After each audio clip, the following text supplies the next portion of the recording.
নমস্কার, জি 24 ঘন্টা ডিজিটাল পেজে আমি অয়ন। ভবানীপুর বিধানসভা কেন্দ্রের মধ্যে থাকা একটি বিখ্যাত মিষ্টির দোকান বলরাম মল্লিক, রাধারমন মল্লিক, সেখানে দাঁড়িয়ে রয়েছি। পাশে থরে থরে মিষ্টি সাজানো, এক্স বার্কার এক, কোন মিষ্টি ছেড়ে কোনটা খাবেন সেই বিতর্ক এখানে আজকে আলোচনার অংশ নয়। কারণ আমরা আবারও বলছি, আমরা ভবানীপুর বিধানসভা কেন্দ্রের মধ্যে দাঁড়িয়ে আছি। অবধারিতভাবেই ভবানীপুরে এবার কাঁটে কাটাক্কার চলছে, যেমন এই মিষ্টিগুলোর পরস্পরের মধ্যে চলছে কাঁটে কাটাক্কার। ভবানীপুরে শেষ পর্যন্ত কি হবে, 4 তারিখ ঠিক বেলা 10টার পর থেকে খেলা কোন দিকে ঘুরবে, এটা এখনো পর্যন্ত অতি বড় সংখ্যাতাত্ত্বিক স্যাফোলজিস্ট তারাও বুকে হাত দিয়ে বলতে পারছেন না।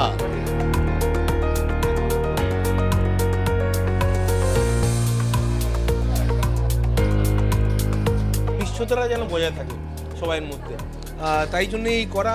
প্রতিটা ইভেন্টে আমরা নতুন নতুন মিষ্টি করি, ওয়ার্ল্ড কাপের সময়, অলিম্পিক্সের সময়, তাও এটাও আমাদের কাছে একটা বড় ইভেন্ট, বড় একটা সেলিব্রেশন, ডেমোক্রেসি সেলিব্রেশন, তাই জন্যই আমরা এইগুলো করি। ভোট গণনার পরে যখন ট্রেনটা একটু পরিষ্কার হয় তখন বাড়ে, নাকি তোমার মিষ্টি আগাম বুক?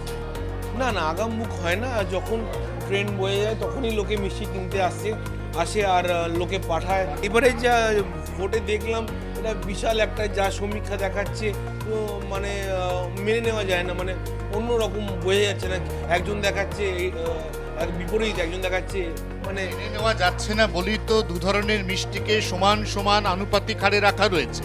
আমি যদি খুব ভুল না করি, তাহলে এই ট্রেতে যতগুলো কমলা রসগোল্লা রয়েছে, পাশের ট্রেতে সমসংখ্যক সবুজ রসগোল্লা রয়েছে। অতএব বিচক্ষণ ব্যবসায়ী হিসেবে বলরাম মল্লিক, রাধারমন মল্লিকের অন্যতম কর্ণধার সুদীপ আমাদেরকে উত্তরটা ডিপ্লোম্যাটিক দিচ্ছে ঠিকই, কিন্তু সুদীপ নিজেও অপেক্ষা করে রয়েছে সোমবার সকাল 9টা বা 10টার জন্য। কারণ তারপরই সুদীপের কাছে বিশেষ একটি রঙের রসগোল্লা এবং এই দু ধরনের সন্দেশের মধ্যে বিশেষ একটি সন্দেশের ডিমান্ড আসতে শুরু করবে। কার দিকে যাবে সেই ডিমান্ড, কি হতে চলেছে ভবানীপুরে, কি হতে চলেছে গোটা রাজ্যে, এই মুহূর্তে একদিকে যেমন অধীর অপেক্ষা, তেমনি সেই অপেক্ষার মধ্যে কিছুটা মিষ্টতা। জি 24 ঘন্টার জন্য ক্যামেরায় দীপের সঙ্গে অয়ন, কলকাতা।